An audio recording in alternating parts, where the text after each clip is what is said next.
Mirë se erdhet në Njerëzor, fjalë për shpirtin.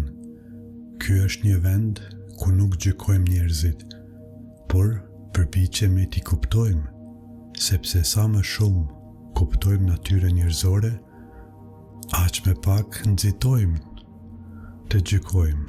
Në videon e sotme do të flasim për diçka që të gjithë e përmendim, por rrallë e kuptojmë me të vërtetë. Pra, ajo është karakterin. Kur dëgjojmë dikët që thot ai ka karakter ose ajo nuk ka karakter, çfarë do të thot kjo në të vërtetë? A lind karakteri me ne? Apo ndërtohet gjatë jetës? Mendojeni për një moment.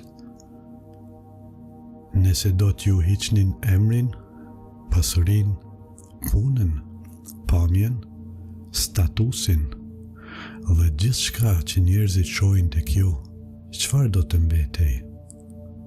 Ndoshta pikëllisht aty fillon karakteri. Shumë njerëz e ngatrojnë karakterin me personalitetin, por nuk janë e njëjta gjë. Personaliteti është mënyra si dukeni para botës. Mund të jesh i qeshur, mund të jesh karizmatik, i zgjuar, madje edhe shumë i dashur, por karakteri nuk matet me buzëqeshjen, karakteri matet me zgjedhjet që bëjmë, sidomos kur askush nuk na sheh.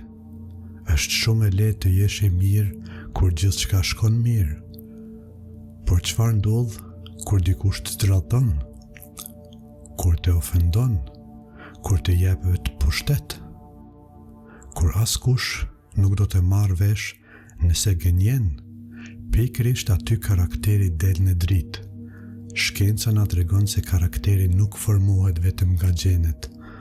Ai ndikohet nga familja, nga përvojat e jetës, nga vuajtjet dhe nga njerëzit që kemi pranë, por mbi të gjitha nga zgjedhjet që përsërisim ne çdo ditë. Sepse çdo zgjedhje lën një gjurmë në trurin tonë. Nëse zgjedhim vazhdimisht të themi të vërtetën, e vërteta bëhet pjesë e karakterit tonë. Nëse zgjedhim vazhdimisht mashtrimin, edhe ai bëhet pjesë e karakterit tonë. Karakteri nuk ndërtohet në një ditë, ai ndërtohet në heshtje, pak nga pak. Shpesh themi, po të isha unë në vendin e tij, nuk do ta bëja kurrë. Por historia na tregon diçka tjetër. Njerëz të zakonshëm kanë bërë gjëra të tmerrshme, jo sepse kanë lindur të këqij, por sepse frika, urrëtia, presioni ose dëshira për pushtet e ndryshuan zgjedhjet e tyre. Prandaj, askush nuk duhet të besojë se është imun ndaj gabimeve. Karakteri nuk është të mendosh se je më i miri se të tjerët. Karakteri është të pranosh se edhe ti je një njeri, edhe ti mund të gabosh, dhe pikërisht për këtë arsye duhet të jesh gjithmonë vigjilent ndaj vetes, sepse armiku më i rrezikshëm nuk është gjithmonë jashtë nesh. Shpesh ai jeton brenda nesh. Karakteri nuk është të mos biesh kurrë. Karakteri është të ngrihesh sa herë që bie, të pranosh gabimin, të kërkosh falje, të mësosh dhe të përpiqesh të bëhesh një njeri më i mirë se dje. Ndoshta karakteri nuk është ajo që njerëzit thonë për ne, as ajo që ne mendojmë për veten. Karakteri është ai njeri që mbetemi, kur nuk kemi asgjë për të fituar dhe askush nuk na sheh. Për mua, një njeri nuk vlerësohet nga pasuria e tij, as nga profesioni, as nga fama, as nga pamja, madje as nga inteligjenca. Unë përpiqem ta vlerësoj një njeri vetëm nga karakteri i tij, sepse pikërisht aty shfaqet ai që është në të vërtetë. Karakteri nuk duket kur gjithçka është e lehtë. Ai duket në mënyrën se si një njeri sillet me ata që nuk kanë fuqi, me një fëmijë, me një të moshuar, me një kamarier, me një pastrues, me dikë që nuk mund t'i ofroj asgjë në këmbim. Karakteri duket edhe në mënyrë se sillemi me ata që janë më të fortë se ne.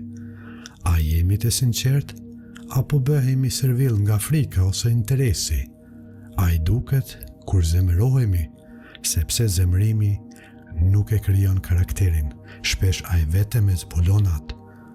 A i duket kur kemi sukses, sepse suksesi nuk e ndryshon gjithmonë njeriun, shpesh a i vetëm i heq maskën. Pra, karakteri është një nga gjërat e pakta në këtë botë që nuk mund të blihet, nuk mund të blesh me para, nuk mund të blesh me famë, nuk mund të blesh me pushtet, mund të blesh një shtëpi, mund të blesh një makinë, rroba të shtrenjta, por jo karakterin. Gjatë jetës time kam takuar shumë njerëz, disa kishin shumë pak në aspektin material, por kishin një zemër dhe karakter që nuk blihen me asnjë pasuri. Kam takuar edhe njerëz me shumë para, por të varfër në mënyrën se si silleshin me të tjerët. Sigurisht, kjo nuk do të thotë se çdo njeri i varfër ka karakter të mirë, ose çdo njeri i pasur nuk ka. Jo, ka njerëz të mrekullueshëm dhe njerëz të padrejtë në të dyja anët, por përvoja ime më ka mësuar një gjë. Vlera një njeriu nuk matet me atë që ka, matet me atë që është, dhe ajo është dhe quhet karakter. Faleminderit që ishit pjesë e kësaj bisede. Nëse kjo video ju bëri të mendoni, qoftë edhe për një moment, atëherë ajo e ka përmbushur qëllimin e saj.